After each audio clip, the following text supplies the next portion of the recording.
সকলোকে আজি আমি আহিছোঁ খাৰখোৱালে আৰু বাবুক অলপমান ফুৰাবলৈ লৈ আহিছোঁ কাৰণ সি ঘৰত ইমান খেলা বস্তু নাপায়তো ঘৰতনো আৰু কি থাকে সো আমি আজি খাৰখোৱালৈ লৈ আহিলোঁ তাক সন্ধিয়া অলপমান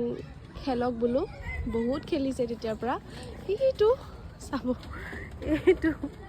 অকলে অকলে ঘূৰি আছে ই একো পাত্তা পোৱা নাই চব ডাঙৰ ডাঙৰ তাতকৈ দেউতাকৰ লগত আছে আৰু আমি এনেই ইফাল সিফাল কৰি আছোঁ এইবোৰ তাৰ খেলা বস্তু মানে তাৰ বয়সৰ ল'ৰা ছোৱালীবোৰে খেলে আৰু খাৰখোৱাত পাৰ্ক টাইপ হয় আৰু এইখন হ'ল ৰিজৰ্ট আৰু এতিয়া নতুনকৈ মই দেখিলোঁ এই মাত্ৰ দেখিলোঁ এইফালে এখন বনাইছে বাৰ কাম ৰেষ্টুৰেণ্ট নেকি বাৰ টাইপ বনাইছে চাগে বাৰেই হয়